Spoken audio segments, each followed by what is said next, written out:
Book of 2nd Esdras, chapter 8. He answered me and said, The Most High made this world for the sake of many, but the world to come for the sake of only a few. But I tell you a parable, Ezra. Just as when you ask the earth, it will tell you that it provides a large amount of clay from which earthenware is made, but only a little dust from which gold comes. So is the course of the present world. Many have been created, but only a few shall be saved. I answered and said, Then drink your fill of understanding, O my soul, and drink wisdom, O my heart. For not of your own will did you come into the world, and against your will you depart, for you have been given only a short time to live.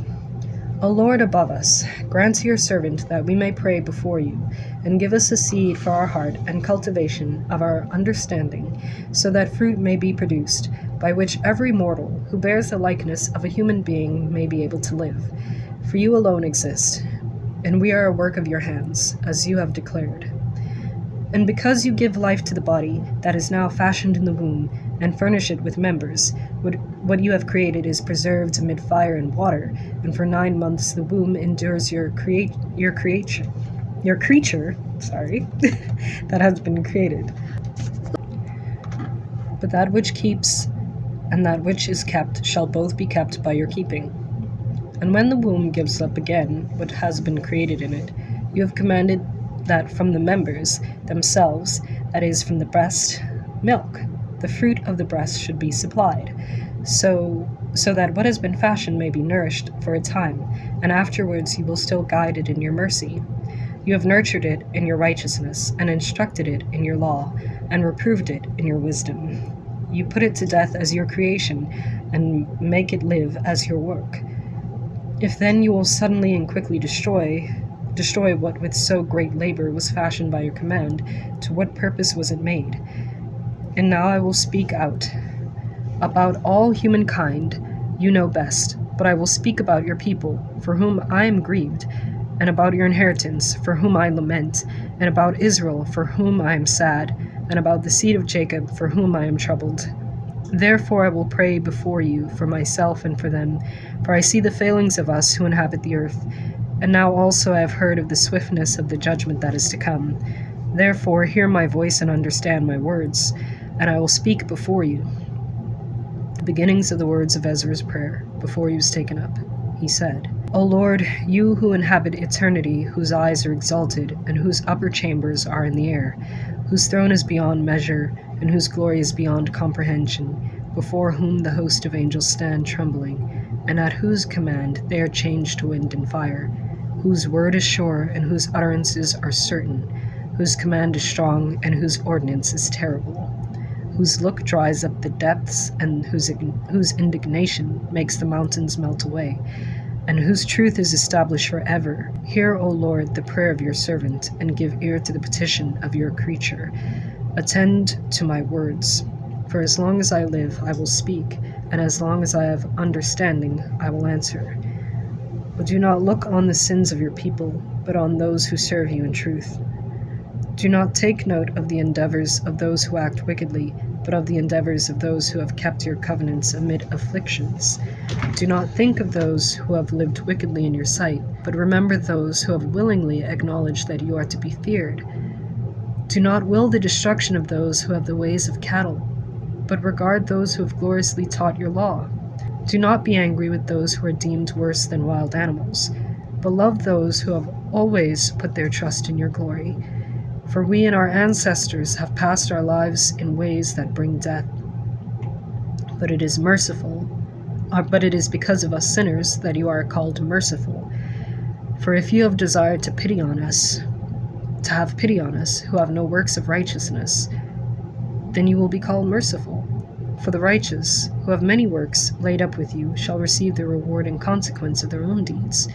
But what are mortals, that you are angry with them? Or what is it, a corruptible race, that you are so bitter against it? For in truth, there is no one among those who have been born who has not acted wickedly. Among those who have existed, there is no one who has not done wrong. For in this, O Lord, your righteousness and goodness will be declared.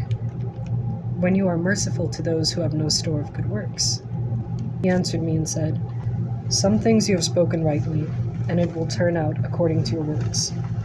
For indeed, I will not concern myself about the fashioning of those who have sinned, or about their death, their judgment, or their destruction, but I will rejoice over the creation of the righteous, over their pilgrimage also, and their salvation, and their receiving their reward. As I have spoken, therefore, so it shall be.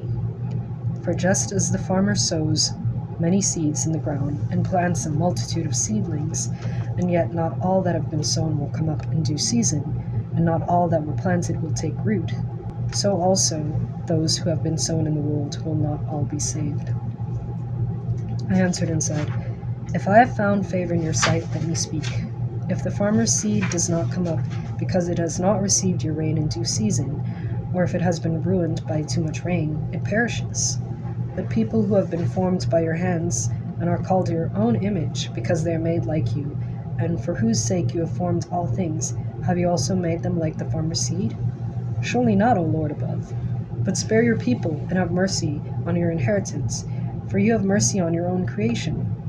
He answered me and said, "Things that are present are for those who live now, and things that are future for those who will live hereafter. For you come far short of being able to love my creation more than I love it. But you have often compared yourself to the unrighteous. Never do so. But even in this respect you will be praiseworthy before the Most High, because you have humbled yourself, as is becoming for you, and have not considered yourself to be among the righteous. You will receive the greatest glory, for many miseries will affect those who inhabit the world in the last times, because they have walked in great pride. But think of your own case, and inquire concerning the glory of those who are like yourself.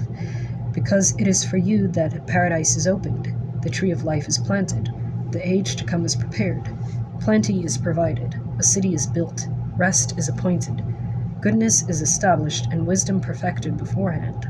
The root of evil is sealed up from you, illness is banished from you, and death is hidden. Hades has fled, and corruption has been forgotten. Sorrows have passed away, and in the end the treasure of immortality is made manifest.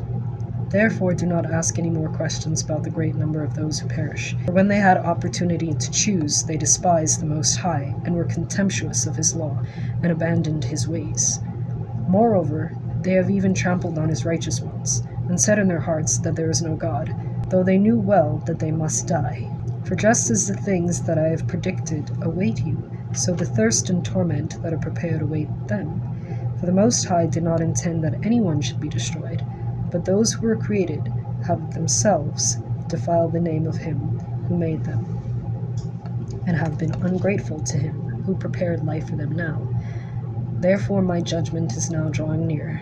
I have not shown this to all people, but only to you and a few like you." Then I answered and said, "O Lord, you have already shown me a great number of the signs that you will do in the last times, but you have not shown me when you will do them."